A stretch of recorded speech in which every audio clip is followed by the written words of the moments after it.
You know, Democrat-inspired government support for the last century has become the most abusive form of suppression and oppression in our inner cities. It is keeping African Americans and minority communities from attaining not only the American dream, but a normal, safe, secure, and productive life. A supposed well-intentioned support system is chaining our minority communities to an intergenerational cycle of poverty, dependency, and depression. Now, I've spent more than 3 decades in the criminal justice system, watching crime, drugs, and gangs ravage our inner cities, drawing no distinction between children, the weak, and the elderly. But I have never heard anyone, especially someone running for office, have the audacity, the tenacity to turn a paradigm upside down the way Donald Trump did this week. It's time for our society to address some honest and very, very difficult truths. The Democratic Party has failed and betrayed the African American community.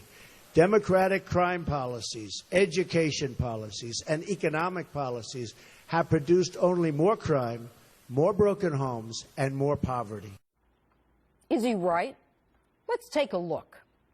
When Barack Obama and Hillary Clinton talk about the racial divide, they neglect to talk about the fact that 58% of young African Americans do not have jobs. That, in fact, they are worse off since an African-American president took office. So what makes anyone think things will get better under the same policies? When Barack Obama and Hillary Clinton talk about the economic divide in this country, what have they done about it? Other than Hillary Clinton magically going from dead broke to being worth more than $100 million that she'll admit to, without a business, a company, or anything other than a so-called not-for-profit corporation. And while Obama and Clinton talk about those much-needed conversations between the minority community and our law enforcement officers, they do so to the background chant, "What do we want? Dead cops. When do we want them? Now." Today, more police are targeted and killed than ever before. And while Barack Obama and Hillary Clinton talk about the poor and the oppressed, the anarchists, Black Lives Matter, and Occupy Wall Street, group burn down and destroy neighborhoods, where the only ones suffering are African-American mom-and-pop shops and African-American small business owners.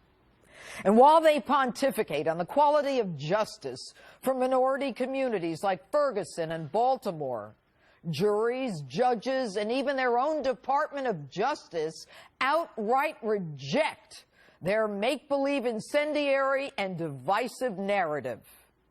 And in case you haven't noticed, gun crimes against African Americans in the inner cities only matter if law enforcement is involved. African American deaths, even of children on playgrounds on the south side of Chicago, just don't get the same outrage.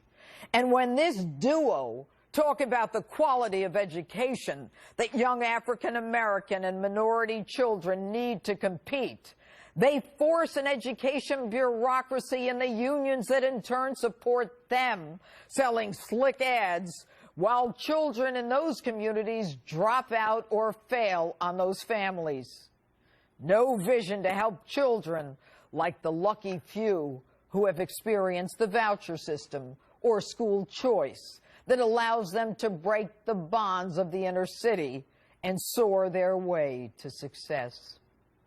Now, take a look at these cities populated by the minority community, where murders are on the rise, where poverty is the norm, where guns are seen as the only form of protection, crime is the only way out, where hope is non-existent.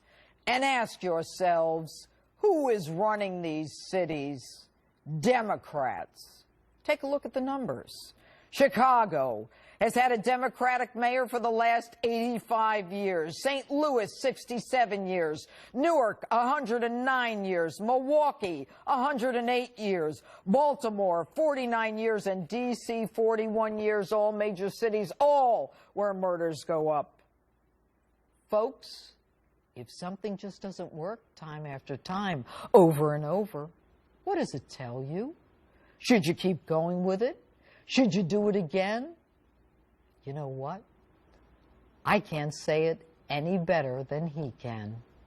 What the hell do you have to lose?